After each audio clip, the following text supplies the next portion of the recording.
We're talking to Pastor Walker from the Hands of God Christian Church. And of course, he's talking about the Hands of God recovery ministry that is operated out of his church.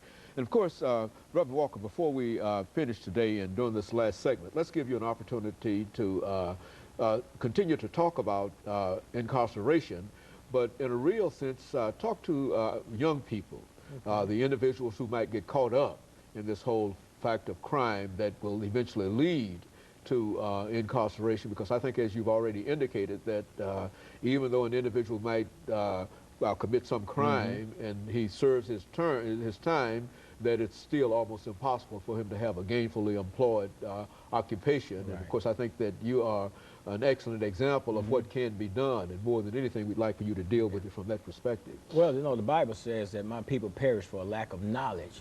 And people always tell you, and I remember growing up, Dr. Haney, people say, well, what you don't know won't hurt you. But that's absolutely incorrect, because what you don't know can really mess you up.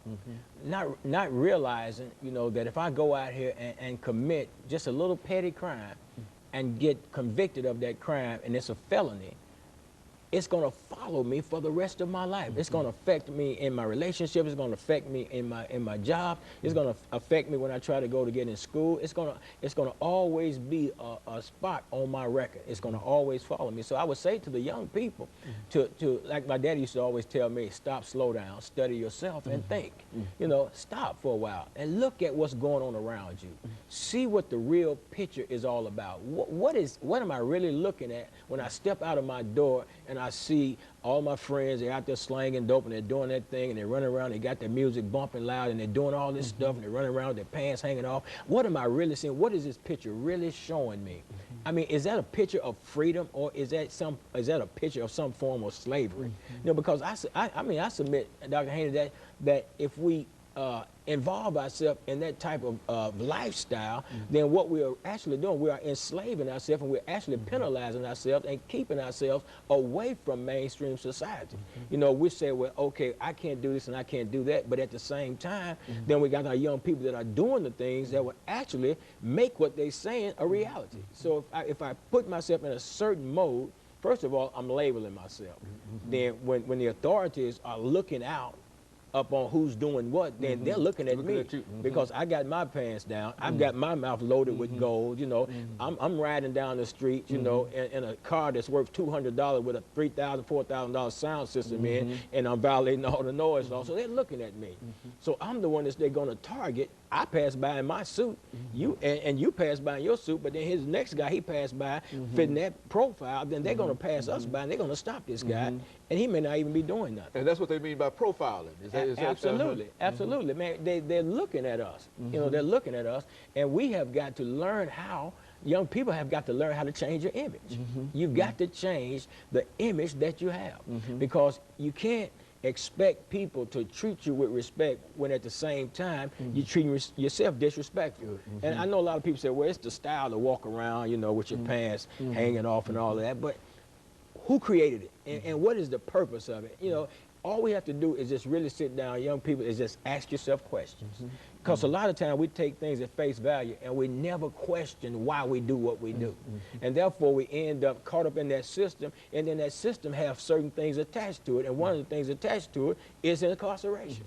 You know, when you're caught up in that, you do the things that's done, you know, in terms of selling drugs and stealing and gang banging and doing all of that stuff. And what's attached to all of that system right there is incarceration, mental institutions, all that stuff, drug addiction. Everything is attached to that. So once you involve yourself in it, then you open yourself, you sit yourself in the middle of a circle of sorts and allow each one of those veins to just come into whatever you are and wherever you sit. And so that's what I say to the young people, to remove yourself from that situation and get an understanding, get some knowledge, get some information, and stop listening to people that don't know what they're talking about. You know what I'm saying? You know, I'm reminded, Pastor Walker, that we did a show a long time ago with you and Brother Johnson. Yes. And I think that he had a program called Choices. And that's essentially what you're telling young people today, that they really have to make a choice themselves in terms of whether or not they're going to become involved in whatever, and et cetera, and the importance of it. Speak to the importance of education, why they ought to try to stay and become involved in the politics of this country, and et cetera. Dr. Haney, because, and I've talked to people a lot of time, And because of that lack of desire to seek knowledge, you know, we miss out on the whole process. We need to be involved with what goes on in this country. I mean, people are complaining about what the senators, the Congress, the president, and everybody's doing, and then you ask the same individual, man, did you vote? And they'll say, no, I didn't vote. Well, the vote is what gives you a voice in this country.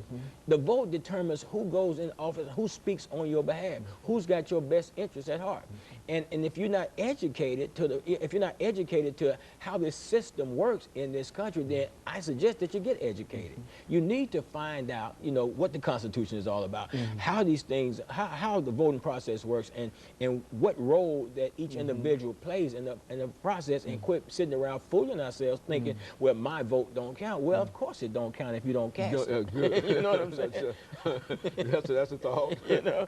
That's a very, very important thought too, that yeah, you've got to become involved in it, and they can become involved. But again, I think as you've indicated, if they become incarcerated, that so many of them are penalized for that incarceration, and one of the things that they lose their right to vote. And I need to say too, Dr. Haney, that there are some great minds in the prison system, and people that could really get out and really have a valid opinion about what goes on.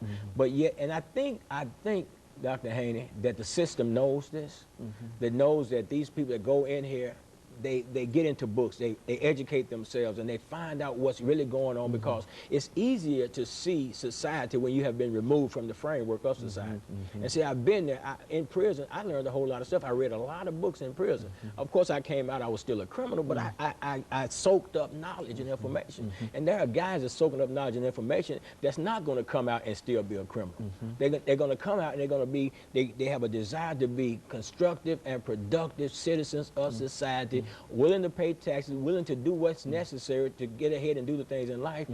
But I think the system knows that, and it's kind of like some kind of stifling effect. It's got to be in place to keep these people from going and getting where they want to go. So in spite of this whole idea of rehabilitation and et cetera, you think that there still might be the attitude among many people that this individual has been incarcerated, and they probably know that once he goes back into society that he's going to have a difficult problem getting a job and et cetera. So they feel that it might be best to just keep him as long as you can, and then wait for him to come back. And that's happening too, especially, I mean, telling you, man, especially with these privatized prison systems and stuff like that. It's, to me, it's all a money thing anyway. So they got people caught up in the systems and stuff like that. And I mean, parole board after parole board after parole hearing, and they're still incarcerated, and they're keeping them in the system because they know that because they're not teaching them anything, the chances are they're going to come back. But the thing is, rehabilitation is supposed to be the purpose of incarceration, along with punishment, of course. But when I was incarcerated, rehabilitation was a joke. I'm seeing some other things now in terms of rehabilitation programs and stuff like that, but they're still not on a larger scale. They're still not something that the state of Tennessee is actually supporting wholeheartedly to help these guys when they make that transition from incarceration to a free world society. And that's what's needed. And that's what we're trying to do. We're trying to put something in place. So you think our public policy can be directed in terms of helping these young people, or helping these individuals, whether they're young or old, male or female, black or white, that we might be able to have a public policy that would sort of create a situation so these individuals could meet the challenges of I would say that. Going back into society, and that we stand short in terms of being a society if we can't do that. Is that what you're saying? Absolutely. And I'm going to give you a situation here, because people coming out of the prison system, they're going to eventually get out one day. Now, it's up to us to determine how do we want to see them when they come out of the system. There's a guy in there, there's a couple of guys in there, or maybe thousands of guys in there that may get incarcerated. They were selling drugs and probably got a lot of money still now. They're going to get out one day. Now, who's to say, because they got the money, they can move right next door to the judge. You know, they have the money, the means to do so. How do you want that individual to be when they come out, being your next door neighbor? And that can be determined on how kind of programs we're going to put in place in the prison system. What kind of programs are we going to put in place? And if not, state of Tennessee putting them in place, what kind of programs are we going to support that are already in place that's designed to help these people when they come out? Because when people, they deserve a chance. They deserve an opportunity, just like anybody else that has never, ever committed a crime. Everybody that commits murder is not really a murderer in that sense. Some people commit murder on a humble. You know, they're not intending to hurt anybody, not intending to do anything to anybody. They'll pull up a gun trying to shoot in the crowd and scare somebody, end up killing somebody or whatever. You know, it's a stupid act, but you know. And of course, Reverend Walker, we're just running out of time. My God. We could continue to talk about this because you're giving us such excellent information. Let us encourage our audience to tune in again next week for another informative edition of Comments. Thank you and good morning.